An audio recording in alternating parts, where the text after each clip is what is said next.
ನಾನು ಡಿ.ಕೆ. ಶಿವಕುಮಾರ್ ಎಂಬ ಹೆಸರಿನಾದ ನಾನು ಕಾನೂನು ಮೂಲಕ ಸ್ಥಾಪಿತವಾದ ಭಾರತದ ಸಂವಿಧಾನ ವಿಷಯದಲ್ಲಿ ನಿಜವಾದ ಶ್ರದ್ಧೆ ಮತ್ತು ನಿಷ್ಠೆಯನ್ನು ಹೊಂದಿರುತ್ತೇನೆಂದು ನಾನು ಭಾರತದ ಸಾರ್ವಭೌಮತ್ವವನ್ನು ಮತ್ತು ಅಖಂಡತೆಯನ್ನು ಎತ್ತಿ ಹಿಡಿಯುತ್ತೇನೆಂದು ಮತ್ತು ಕರ್ನಾಟಕ ರಾಜ್ಯದ ಮುಖ್ಯಮಂತ್ರಿಯಾಗಿ ನನ್ನ ಕರ್ತವ್ಯವನ್ನು ಶ್ರದ್ಧಾಪೂರ್ವಕವಾಗಿ ಮತ್ತು ಅಂತಃಕರಣಪೂರ್ವಕವಾಗಿ ನಿರ್ವಹಿಸುತ್ತೇನೆಂದು ಭಯ ಅಥವಾ ಪಕ್ಷಾತೀತವಲ್ಲದೆ ರಾಗ ದ್ವೇಷವಿಲ್ಲದೆ ಎಲ್ಲ ಬಗೆಯ ಜನರಿಗೆ ಸಂವಿಧಾನಕ್ಕೆ ಮತ್ತು ಕಾನೂನಿಗೆ ಅನುಸಾರವಾಗಿ ನ್ಯಾಯಯುತವಾಗಿ ಮಾಡುತ್ತೇನೆಂದು ನನ್ನ ಅಜ್ಜ ಗಂಗಾಧರಜ್ಜನ ಹೆಸರಿನಲ್ಲಿ ಪ್ರಮಾಣ ಮಾಡುತ್ತೇನೆ.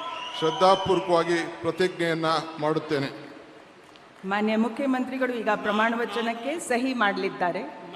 ನಾನು ಡಿ.ಕೆ. ಶಿವಕುಮಾರ್ ಎಂಬ ಹೆಸರಾದ ನಾನು ಕರ್ನಾಟಕ ರಾಜ್ಯದ ಮುಖ್ಯಮಂತ್ರಿಯಾಗಿ ನನ್ನ ಪರ್ಯಾಲೋಚನೆಗೆ ತರಲಾಗುವ ಅಥವಾ ನನಗೆ ತಿಳಿಯದೇ ಬರುವ ಯಾವುದೇ ವಿಷಯವನ್ನು ರಾಜ್ಯದ ಮುಖ್ಯಮಂತ್ರಿಯಾಗಿ ನನ್ನ ಕರ್ತವ್ಯವನ್ನು ಮುಕ್ತ ನಿರ್ವಹಣೆಯ ಅಗತ್ಯವಾಗುವುದೆಂದು ಸಂದರ್ಭದಲ್ಲಿ ಅಲ್ಲದೆ ಅನಾತ್ಯ ಯಾರೇ ವ್ಯಕ್ತಿಗೆ ಅಥವಾ ವ್ಯಕ್ತಿಗಳಿಗೆ ಪ್ರತ್ಯೇಕವಾಗಿ ಅಥವಾ ಪರೋಕ್ಷವಾಗಿ ತಿಳಿಸುವುದಿಲ್ಲ ಅಥವಾ ಬಹಿರಂಗಪಡಿಸುವುದಿಲ್ಲ ಎಂದು ನನ್ನ ಅಜ್ಜನ ವೀರ ಗಂಗಾಧರ ಅಜ್ಜರ ಹೆಸರಿನಲ್ಲಿ ಪ್ರಮಾಣ ಮಾಡುತ್ತೇನೆ. ಶ್ರದ್ಧಾಪೂರ್ವಕವಾಗಿ ಪ್ರತಿಜ್ಞೆಯನ್ನು ಮಾಡುತ್ತೇನೆ.